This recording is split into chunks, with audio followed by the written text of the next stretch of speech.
The morning sun crested over the dusty plains of Winslow, Arizona, casting long shadows across Fiona James' failing farmland as she sank to her knees, clutching a handful of dry, lifeless soil that crumbled between her fingers like ash. 3 months without a successful crop, and the hollow ache in her stomach had become as familiar as the calluses on her hands. It was 1885, and the Arizona Territory was unforgiving to those who didn't understand its ways. Fiona had inherited her father's homestead after both her parents succumbed to influenza the previous winter, leaving her alone with 20 acres of stubborn earth that refused to yield even the most resilient crops. At 22, she was facing the very real possibility of starvation before the first snow fell. Fiona brushed her auburn hair from her face, the once vibrant strands now dull from malnutrition. Her dress hung loose on her thinning frame, and her hands trembled slightly as she pushed herself back to her feet. The water barrel was nearly empty, and she'd have to make the long trek into town soon to refill it and perhaps beg for credit at the general store. She couldn't remember the last time she'd eaten more than a small bowl of thin porridge.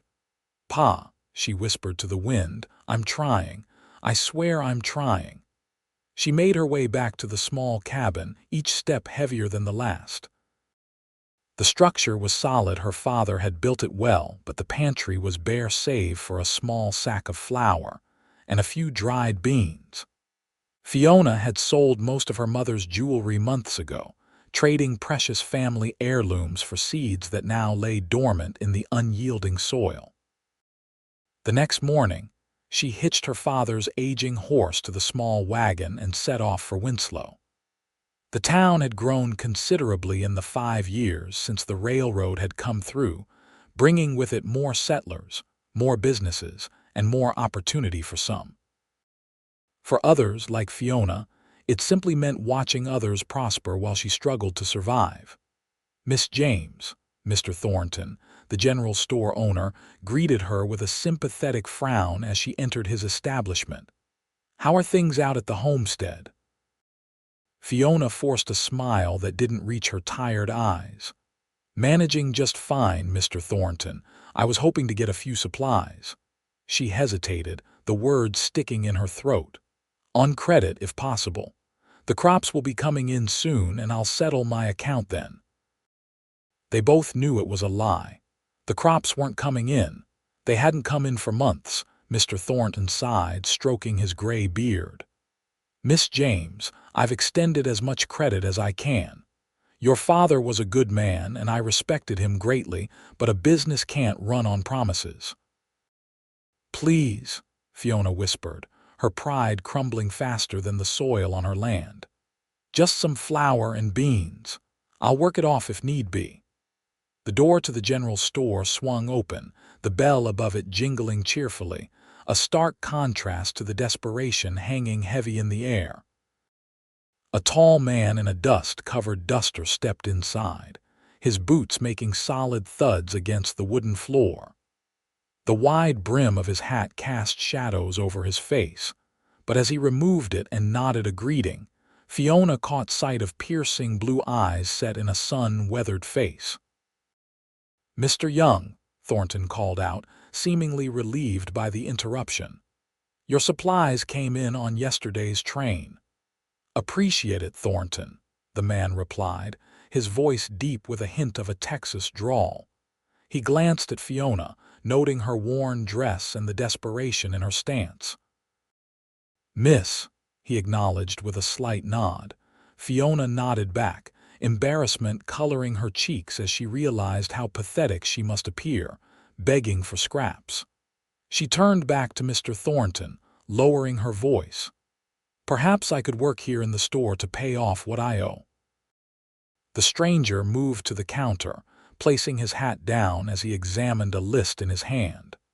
"I'll need these items, plus whatever the lady needs." He gestured toward Fiona without looking up.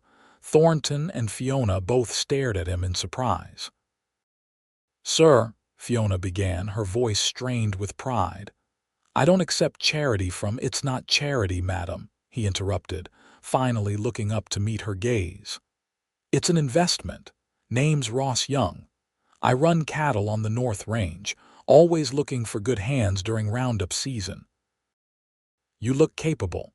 Fiona straightened her shoulders, unsure whether to be offended or grateful.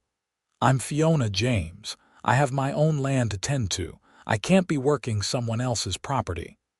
Ross studied her for a moment, his expression unreadable. "Your land producing much these days?" The blunt question hit like a physical blow. Fiona swallowed hard, unwilling to admit the truth to this stranger, yet unable to maintain the pretense. "Not as much as I'd hoped," she finally answered, the understatement of the year. Ross nodded as if he'd expected this response. "Sooner or later, you'll need to decide whether your pride is worth more than your survival, Miss James." He turned back to Thornton. "Add whatever supplies she needs to my account." Before Fiona could protest further, Ross collected his list and moved to examine some tools on a nearby shelf, effectively ending the conversation. Torn between desperate hunger and stubborn independence, Fiona finally relented, requesting the bare minimum: flour, beans, salt, and a small tin of coffee. She would find a way to repay this stranger, even if it meant swallowing her pride and accepting his offer of work.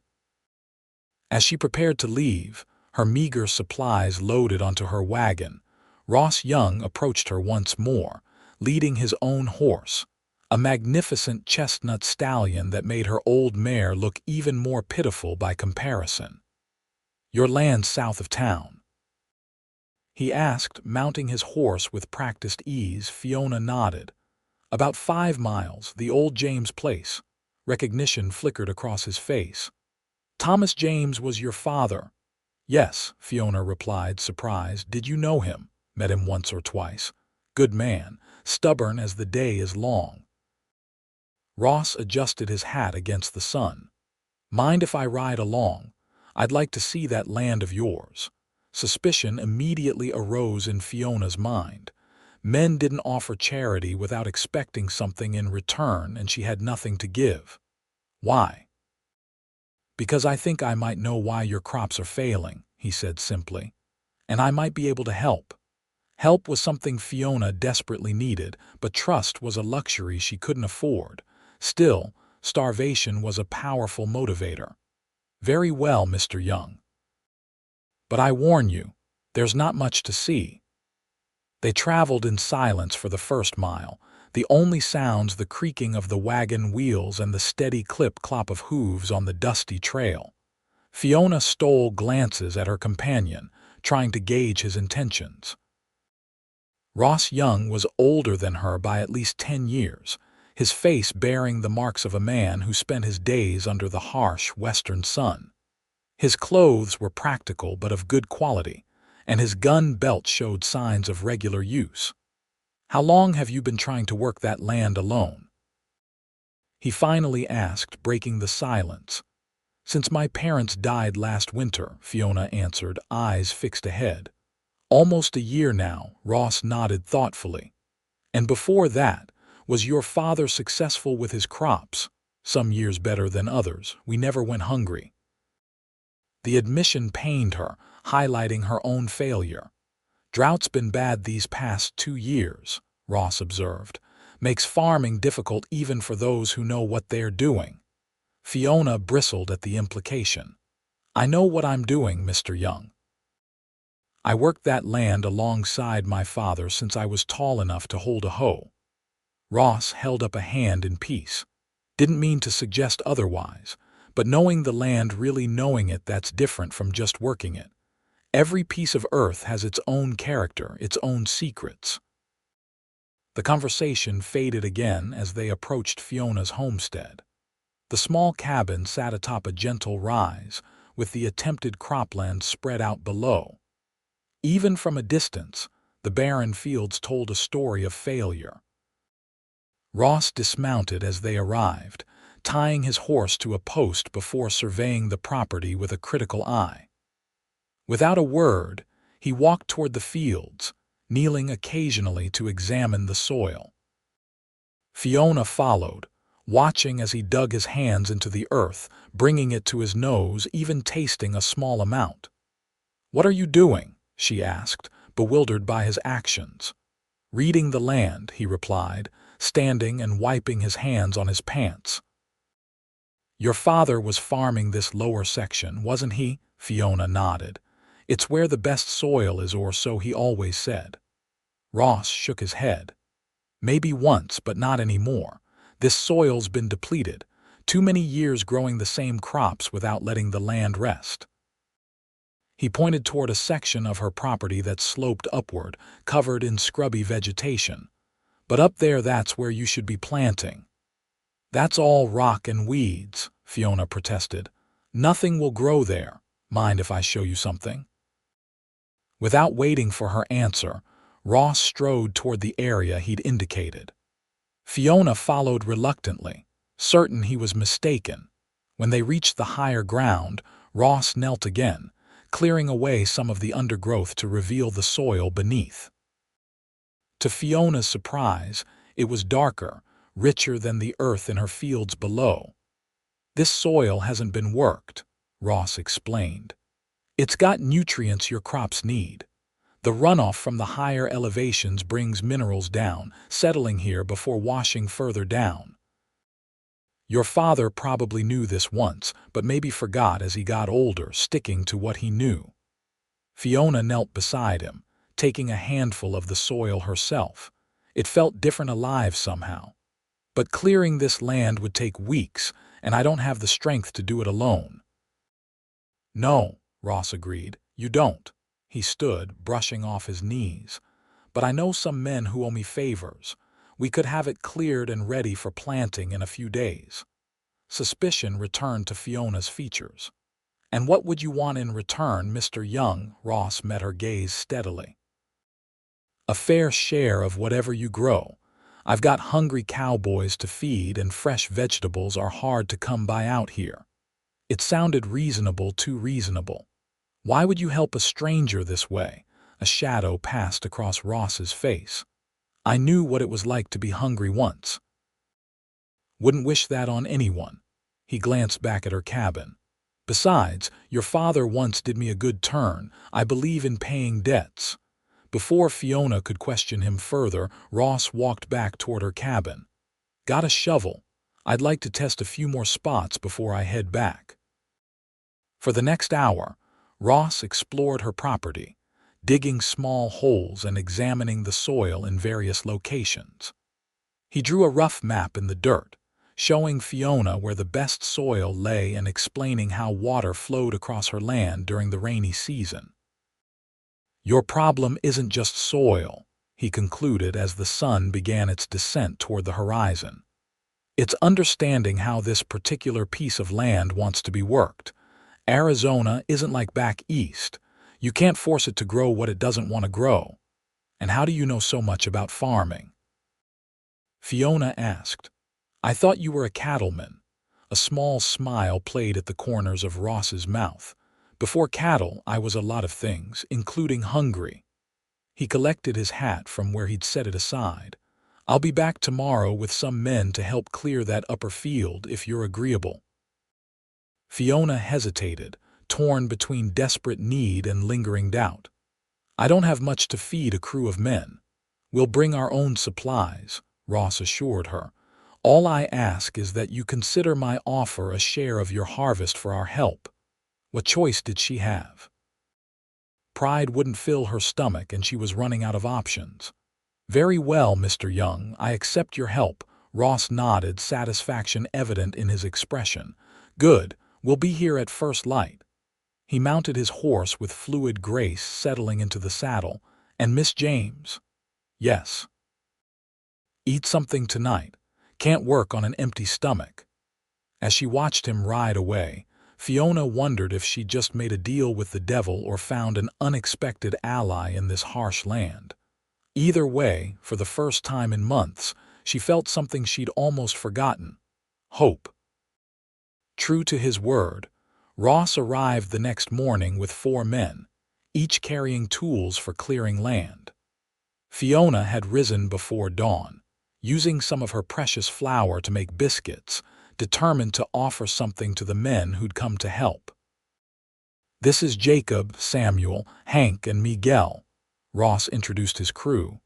"Best ranch hands in the territory, though don't tell them I said so." The men nodded politely to Fiona, their expressions betraying curiosity but no judgment. They set to work immediately, clearing brush and rocks from the area Ross had identified the day before. "Didn't expect you to feed us," Ross commented as Fiona offered the modest biscuits, "but much appreciated." "It's the least I could do," she replied, watching the men work with efficiency born of long practice. "How do you know this will work? That crops will grow here." Ross broke a biscuit in half, examining it before taking a bite. "Nothing's certain in this life, Miss James. But I've seen land like yours before. The patterns are there if you know how to read them." Throughout the day, Fiona worked alongside the men, her initial discomfort giving way to determination as they cleared nearly an acre of land by sunset. Her muscles ached from labor more strenuous than she was accustomed to, but there was satisfaction in seeing progress after months of failure. As the crew prepared to leave, Ross lingered behind, studying the freshly cleared earth with a critical eye. "Tomorrow will bring seed," he said. "Got some hardier varieties that do well in this soil, drought-resistant." "I can't afford more seed," Fiona admitted. "I spent everything on the last planting." "Consider it part of our arrangement," Ross replied. "You can't give me a share of a crop that never grows." Over the next week, the pattern continued. Ross and his men would arrive at dawn, work through the day preparing the land, and leave at dusk. Fiona worked alongside them, learning more about soil, water conservation, and planting techniques than her father had ever taught her. She learned other things too. That Jacob had a wife and 3 children back in town. That Miguel could identify every plant in the territory and knew which were edible in desperate times. That Hank rarely spoke but worked harder than any 2 men combined. That Samuel was saving to bring his sweetheart west from St. Louis, and she learned about Ross Young. Not from the man himself, who remained largely private, but from comments dropped by his men. How he'd built his ranch from nothing after arriving in the territory with little more than the clothes on his back. How he treated his workers fairly when many ranchers did not. How he'd once ridden 2 days without rest to bring a doctor to Samuel when he'd been injured in a stampede. Why would a successful rancher spend so much time helping a failing farmer? Fiona asked Samuel directly on the 3rd day as they worked side by side planting corn in neat rows. Samuel shrugged, his eyes on his task. "Boss has his reasons, not my place to question." "But you must have some idea," she pressed. Samuel paused, wiping sweat from his brow. "All I know is he respects those who work hard but have hit bad luck. Says there's a difference between a handout and a hand-up." He glanced toward where Ross was instructing Miguel on the proper spacing for the bean plants. "And he mentioned once that your father helped him years back when he first came to the territory." This wasn't the first time Ross had referenced some debt to her father, yet Fiona had no memory of him ever visiting their homestead. "What kind of help?" "Don't rightly know the details," Samuel admitted. "Boss doesn't talk much about the past." By the end of the week, they had planted nearly 2 acres with a variety of crops: corn, beans, squash, and some hardy greens that Miguel assured her would grow quickly and provide food within weeks, not months. As the men loaded their tools into the wagon for the final time, Ross walked the perimeter of the newly planted field, checking the irrigation channels they'd dug to capture and direct rainwater when it came. "It's not guaranteed," he cautioned Fiona as she joined him. Nothing ever is with farming, but you've got a better chance now. I don't know how to thank you, she said, truly meaning it. The hollow feeling in her stomach had lessened over the week as Ross had insisted on sharing their midday meals with her, and the physical work had brought color back to her cheeks. No need for thanks. We had an arrangement. He gazed out over the field. I'll send Miguel by every few days to check on things. He knows more about growing food than the rest of us combined. I'd appreciate that, Fiona replied. But surely you and your men have your own work to attend to. I've taken so much of your time already. Ross shrugged. Cattle are doing fine. Spring roundup's complete and fall's a ways off yet. He turned to face her directly. I meant what I said about buying vegetables from you once they come in. My men get tired of beans and beef day after day. Fiona nodded, though privately she wondered if this was just his way of ensuring she'd have some income without wounding her pride further. You'll be the first customer of James' farm produce. A ghost of a smile touched Ross's lips. Looking forward to it. He hesitated, then added, if you need anything before the crops come in, you send word to the young ranch. It's not charity if you're paying it back in squash come harvest time. Before Fiona could respond, Ross tipped his hat and strode toward his men, who were already mounted and waiting. She watched them ride away, a curious mixture of gratitude and something else stirring in her chest, something she wasn't ready to examine too closely. True to Ross's word, Miguel appeared every few days to check on the crops and offer guidance. The first green shoots appeared after just a week, tiny but determined, pushing through the soil toward the sun. Fiona found herself spending hours each day tending to her new garden, talking to the plants as if encouraging them to grow faster. On Miguel's third visit, he brought a small sack of dried meat and another of cornmeal. From the boss, he explained when Fiona's expression turned wary. Says to remember your arrangement. Please thank him for me, Fiona replied, accepting the gifts with more grace than she might have a week earlier. Hunger had a way of reshaping one's pride. He asks about the plants, Miguel commented as they inspected the growing seedlings. Every day, this surprised Fiona. Every day. Miguel nodded, a knowing smile on his weathered face. Never seen him so interested in vegetables before. 2 weeks after the planting, Ross himself rode up to the homestead just as Fiona was drawing water from the well. She straightened at his approach, suddenly conscious of her work-worn appearance, hair hastily tied back, dress patched and faded. Mr. Young, she greeted him, setting down her bucket. Miguel's not here today. Came to see for myself, Ross replied, dismounting and securing his horse. Miguel says the greens are nearly ready for first harvest. They are, Fiona confirmed, unable to keep the pride from her voice. Would you like to see? She led him to the field, where neat rows of plants were thriving in the rich soil. The greens were indeed almost ready for picking, their leaves broad and vibrant. The corn stood knee-high already, and the bean plants had begun to climb the stakes they'd placed. Ross knelt to examine a squash plant, his expression approving. You've done well, Miss James. We've done well, she corrected him. I couldn't have done this alone. He stood, brushing soil from his hands. You'd have figured it out eventually. You strike me as a determined woman. Determination only gets you so far when you don't have knowledge, Fiona admitted. My father taught me to farm the way his father taught him, but this land isn't like where they came from. Ross nodded his understanding. Most folks who come west make that mistake. They try to impose what they know on land that demands to be understood on its own terms. They walked the perimeter of the field together, Ross pointing out areas where the irrigation could be improved, Fiona noting which plants seemed to be thriving best. I've been meaning to ask you, Fiona said as they completed their circuit. How exactly did my father help you? You mentioned a debt. Ross's expression closed slightly, his gaze fixed on the distant mountains.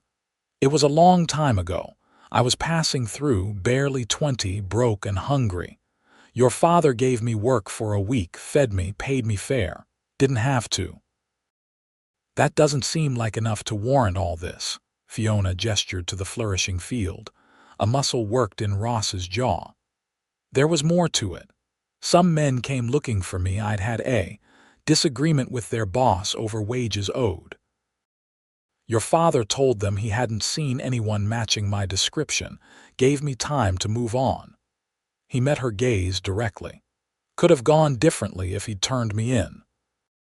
Fiona tried to reconcile this story with the father. She knew a quiet, hard-working man who rarely involved himself in others' affairs. That sounds like him. He believed in judging people by their actions, not their past. Wise man, Ross commented. After a moment's hesitation, he added, I've got to head to Prescott tomorrow. Business with the cattle broker. Should be back in a week or so. I'll make sure Miguel knows which vegetables to take for your men while you're gone, Fiona assured him. Ross nodded, seemingly satisfied. I've asked Samuel to stop by every couple of days too, just to make sure you're doing all right. The concern warmed Fiona, though she was quick to assert her independence. I'll be fine, Mr. Young. I've managed on my own before. Ross, he corrected. After all this, seems strange to stand on formality. Ross, Fiona repeated, the name feeling strange yet comfortable on her lips. And I'm Fiona, not Miss James. A hint of a smile touched his mouth. Fiona, then. He glanced at the sun's position. I should head back before dark. As he mounted his horse, Fiona was struck by the realization that she'd miss his occasional visits during the coming week. It was an unsettling thought. Safe travels. Ross, she called as he turned his horse toward the trail. He touched the brim of his hat in acknowledgement. Take care of those plants. We've got a business arrangement to uphold. The week of Ross's absence passed slowly for Fiona. True to his word, Samuel appeared every other day, checking on the crops and bringing news from town. On his second visit, he arrived with a small wooden crate in his wagon. Boss asked me to deliver this before he left, Samuel explained, helping Fiona lift the surprisingly heavy crate down. Said you might find it useful. Inside, Fiona discovered canning jars, sugar, salt, and a book on preserving fruits and vegetables. A note in a strong, masculine hand read simply, For the excess harvest, R.Y. The thoughtfulness of the gift brought unexpected tears to Fiona's eyes. It wasn't just practical, though it certainly was that, but it represented belief in her future success. Ross expected there to be excess harvest, enough to preserve for the coming winter. By the time Ross returned from Prescott, Fiona had harvested her first crops of greens and radishes, setting aside a generous portion for his ranch hands as promised. The remainder she had either eaten fresh, a welcome change from her meager diet of recent months, or preserved according to the instructions in the book he'd sent. She spotted his approach from where she was working in the field, his silhouette unmistakable even at a distance. Fiona straightened, pushing her hair back from her face, surprised at the quickening of her pulse. Looks like you've been busy, Ross observed as he drew closer, eyeing the neat rows where she'd already harvested and replanted. The land wants to grow things, Fiona replied with a smile. All it needed was the right attention. She wiped her hands on her apron. Would you like some fresh tea? I found some wild mint growing near the creek. Ross hesitated, then nodded. That sounds good, been a long ride. Inside her small cabin, Fiona was suddenly conscious of its humble appearance. She'd done her best to keep it tidy, but it was a far cry from what Ross must be accustomed to on his successful ranch. Still, there was fresh bread cooling on the table, her first in months, made possible by his help and the mint tea she'd mentioned. "Your business in Prescott was successful?" she asked as she poured the tea into her mother's chipped cups. "Cattle prices are holding steady," Ross confirmed, removing his hat and setting it aside. "Signed a contract to supply beef to the army at Fort Whipple." "That's wonderful," Fiona said sincerely. She placed a cup before him and sat across the small table. "How are you finding the book?" Ross asked, nodding toward the preserving manual that sat open on her sideboard. "Very helpful. I've already put up 3 jars of greens." She hesitated, then added, "Thank you for thinking of it." Ross sipped his tea, his expression thoughtful. "My mother was big on preserving. Said a well-stocked pantry was the difference between surviving winter and thriving through it." It was the first time he'd mentioned his family, and Fiona found herself curious about this man who'd appeared in her life like a solution to a prayer she hadn't dared to utter. "Is your family still in Texas?" she ventured. A shadow crossed his features. "No, lost them to cholera when I was 16, been on my own since." "I'm sorry," Fiona said softly. "It's not easy, is it, being the one left behind?" Ross met her gaze, something like recognition flickering in his eyes. "No, it's not, but you find ways to keep going." "Yes," Fiona agreed. "You do what needs doing." They fell into a comfortable silence, drinking their tea and sharing the fresh bread with butter that Samuel had brought from town the day before, another of Ross's quiet provisions that he never directly acknowledged. As Ross prepared to leave, he paused at the door. "I was thinking," he began, an uncharacteristic hesitation in his voice. "Town's having a social next Saturday. Dance at the schoolhouse. Might be a good opportunity for you to meet some of the other farmers in the area. Exchange knowledge." Fiona blinked in surprise. Was Ross Young, successful rancher and her unexpected benefactor, inviting her to a dance? "Are you asking to escort me, Mr. Young?" she asked, a teasing note entering her voice before she could think better of it.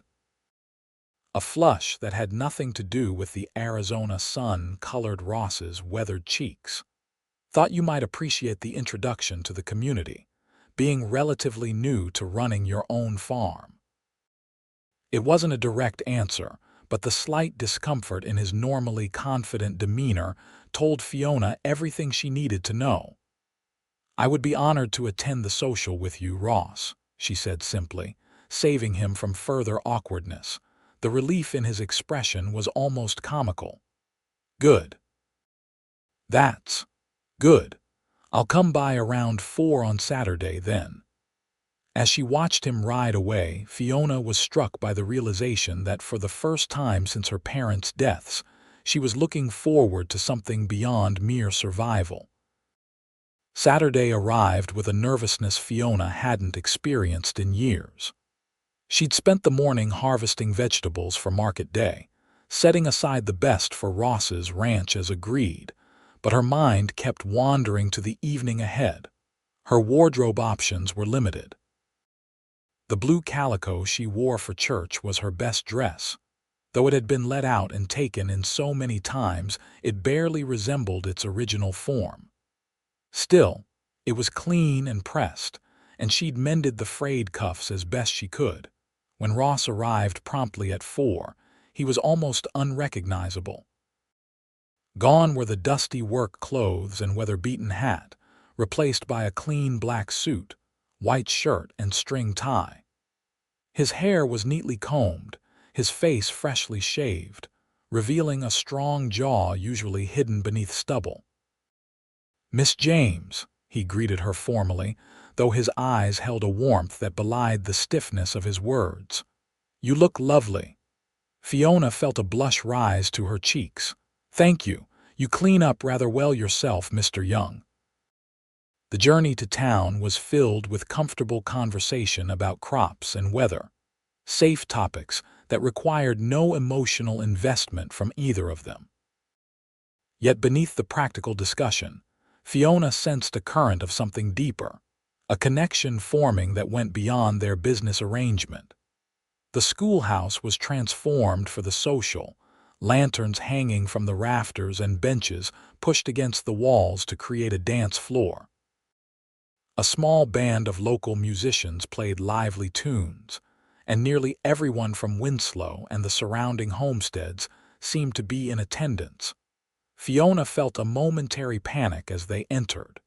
It had been months since she'd socialized with anyone other than Ross and his men. The thought of making polite conversation with strangers suddenly seemed daunting.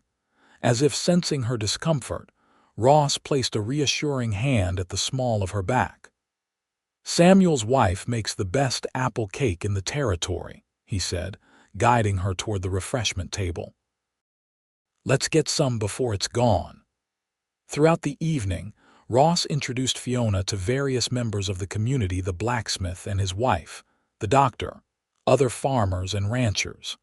To her surprise, many knew of her father and expressed genuine pleasure at meeting his daughter. Thomas James was respected around these parts, Ross explained as they took a break from the dancing, sitting on benches against the wall. People remember how he helped organize the first irrigation project for the town. "He never mentioned that," Fiona said, watching the dancers twirl around the floor. "There's so much about him I'm still discovering." "Parents don't always share everything," Ross observed. "They try to protect their children even from their own accomplishments sometimes." When the band struck up a slower melody, Ross stood and offered his hand. "May I have this dance, Fiona?" The simple courtesy, combined with the unexpected gentleness in his voice, made her heart skip. She placed her hand in his, allowing him to lead her to the dance floor. Ross proved to be a surprisingly graceful dancer, guiding her with confidence through the waltz. Fiona had learned to dance years ago at school socials back east, before her family moved west, but it had been a long time since she'd had occasion to practice. "Where did a cowboy learn to waltz?" she asked as they moved around the floor. A small smile touched his lips. "My mother insisted, said no son of hers would stomp around a dance floor like a buffalo." Fiona laughed, the sound surprising her. When had she last truly laughed? "She sounds like a wise woman," she replied. "She was," Ross agreed, his expression softening with memory. "She'd have liked you, said the measure of a person was how they faced adversity." "And how have I measured up?" Fiona asked, suddenly needing to know his assessment. Ross's gaze was steady, his hand warm at her waist. "You've faced starvation without surrendering, worked land that fought you every step of the way, and maintained your dignity throughout. I'd say you've measured up just fine, Fiona James." The sincerity in his voice warmed her more than any compliment about her appearance could have. For the first time since meeting Ross young, Fiona allowed herself to acknowledge the growing feelings she harbored for this complex man, who'd entered her life like an answer to an unspoken prayer.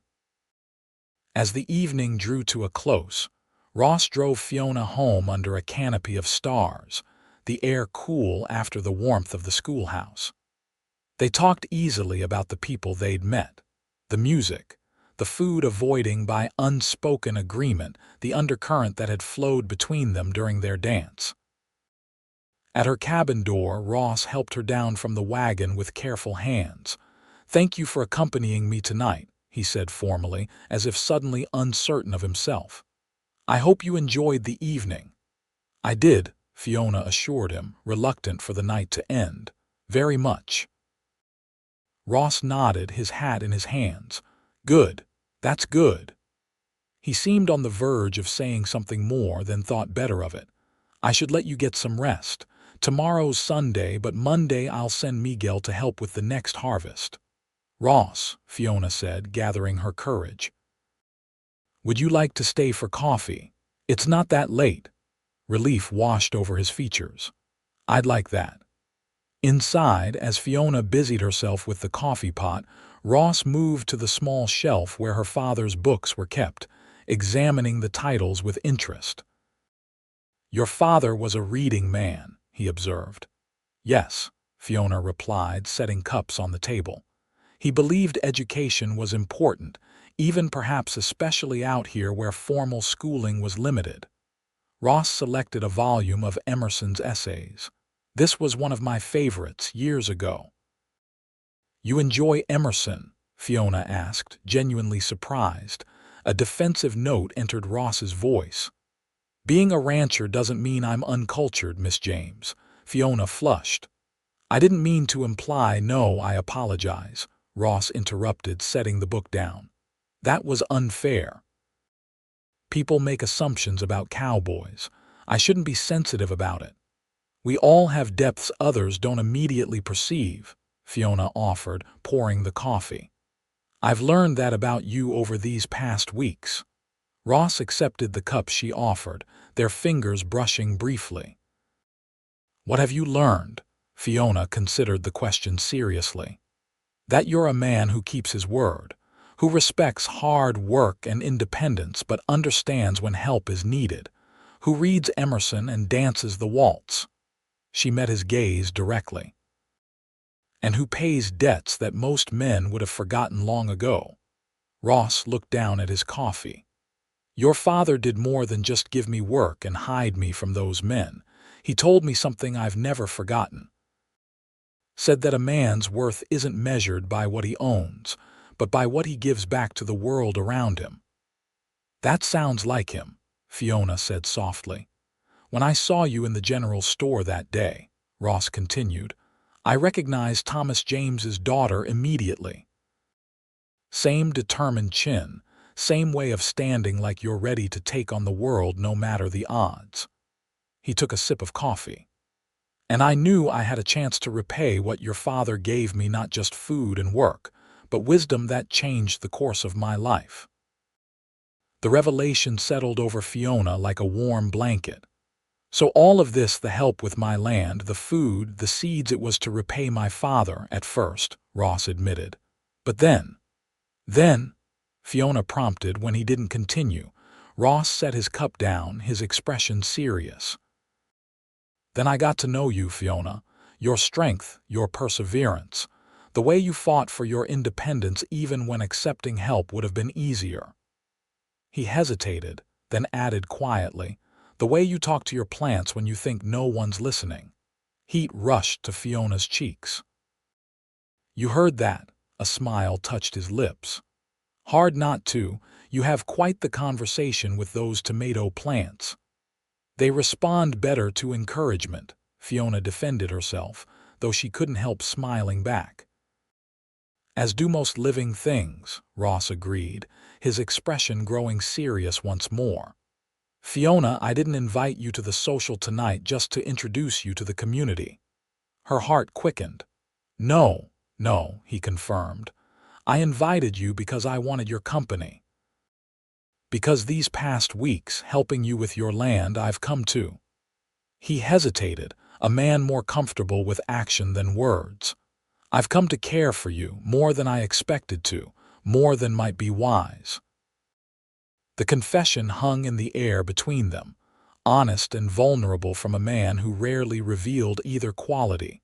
Fiona set her own cup down, her hands suddenly unsteady.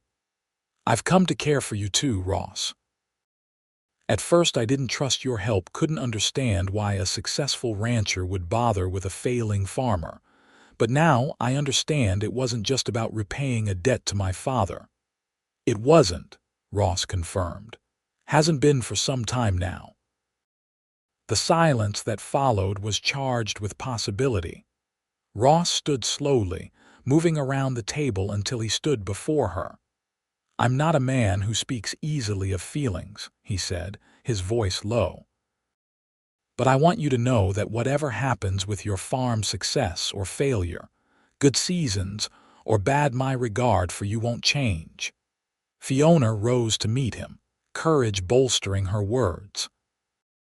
"And I want you to know that while I'm grateful for your help, will always be grateful, what I feel for you has nothing to do with gratitude." Ross reached out, gently tucking a strand of auburn hair behind her ear, his fingers lingering against her cheek. "May I call on you properly, Fiona James? Not as a business associate or a friend of your father's, but as a man who admires a woman and wishes to know her better." "Yes," Fiona answered without hesitation. "I'd like that very much." The kiss that followed was gentle, tentative at first, then deepening as Fiona responded to his touch. Ross's hands cradled her face with a tenderness that belied his strength, and Fiona found herself leaning into him, the solid warmth of his presence anchoring her in a way she hadn't experienced since losing her parents. When they finally parted, Ross rested his forehead against hers. "I should go," he said reluctantly, "before propriety is completely abandoned." Fiona nodded, though she made no move to step away. "When will I see you again?" "Tomorrow," Ross decided. "Church in the morning, if you're agreeable, then perhaps a picnic afterward." "That sounds lovely," Fiona replied, already looking forward to it. At the door, Ross kissed her once more, briefly but with promise, before stepping into the night. Fiona watched him drive away, a sense of contentment settling over her that had nothing to do with full pantries or thriving crops, and everything to do with the man who had taught her not just where the good soil was, but how to trust again. Over the following months, as summer gave way to fall, Fiona's farm flourished under her care and the continued advice of Ross and his men. The upper field yielded better than she could have hoped, providing not only enough food for her own needs but a surplus to sell in town and supply to Ross's ranch as agreed. Ross courted her properly, calling on her several times each week, taking her to church socials and town gatherings, always treating her with a respect that earned approving nods from even the most stringent matrons in Winslow. On her part, Fiona found herself falling deeper in love with this complex man who could discuss literature one moment and demonstrate the proper way to brand a calf the next. By harvest time, Fiona's pantry was fully stocked for winter, and she had money in the bank from selling her excess produce. Her small cabin, once a place of desperate loneliness, had become a warm home again, often filled with the voices of Ross and his men as they gathered for Sunday dinners that became a tradition as autumn progressed. One crisp October evening, as they sat on her porch watching the sunset paint the distant mesas in shades of gold and crimson, Ross took her hand in his. "I've been thinking," he began, his voice containing that rare hesitancy that always made Fiona pay close attention. "A dangerous pastime," she teased gently, earning a smile. "Your farm is doing well," he continued. "Better than well. You've proven you can make this land work." "Thanks to you," Fiona acknowledged. "I'd have starved without your help." Ross shook his head. "I showed you where to look, but you did the work, made the land yield when others might have given up." Fiona squeezed his hand. "What have you been thinking, Ross?" He turned to face her fully. "I've been thinking that my ranch is doing well too.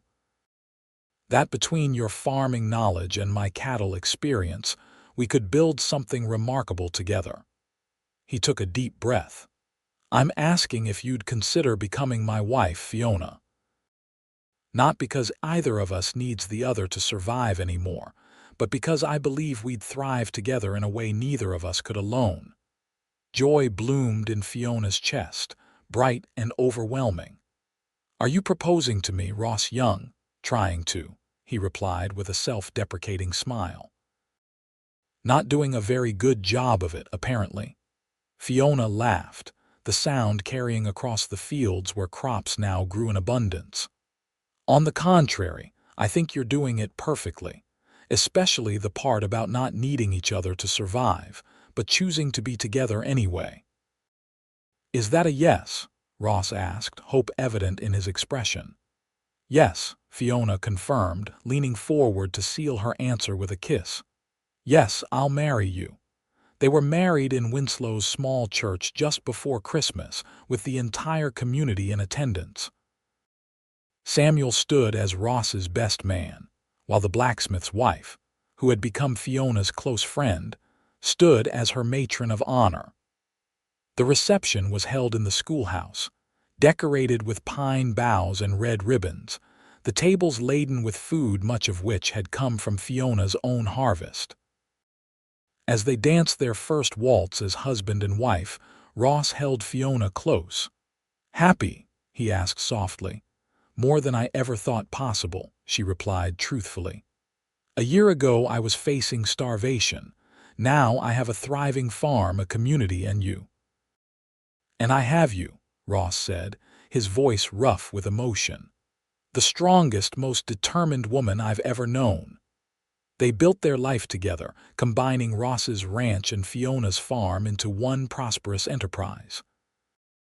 They added rooms to Fiona's cabin, transforming it into a proper home, where, 2 years after their marriage, their first child was born, a son they named Thomas, after the man whose kindness had inadvertently brought them together. As the years passed, their family and their land flourished side by side. Fiona expanded her crops, experimenting with new varieties and techniques, becoming known throughout the territory for her knowledge of desert farming. Ross's cattle operation grew as well, his reputation for fair dealing and quality stock spreading beyond Arizona's borders. On the 5th anniversary of their wedding, Ross surprised Fiona with a sapling and apple tree from back east, a variety her father had often spoken of missing in the arid Arizona climate. "The nursery man says it won't survive here," Ross admitted as they planted it together near the house, their young son helping with his small shovel. "But I figure if anyone can make it grow, it's you." Fiona smiled, remembering the desperate woman she had been, the empty fields that had nearly been her undoing. "We'll plant it in the good soil," she said, her hand finding her husband's, "and give it all the care it needs." "Like everything else we've grown together," Ross agreed, looking out over their thriving homestead. In that moment, with her husband beside her, their son playing at their feet, and the land they'd nurtured together spreading out around them, Fiona knew a contentment deeper than she'd ever imagined possible. From the barren soil of desperation had grown not just crops and cattle, but a love and a life more abundant than either of them could have cultivated alone. And the apple tree. Against all odds and expert opinions, it bloomed the following spring, a testament to what could flourish when planted in good soil and tended with patience, knowledge, and love.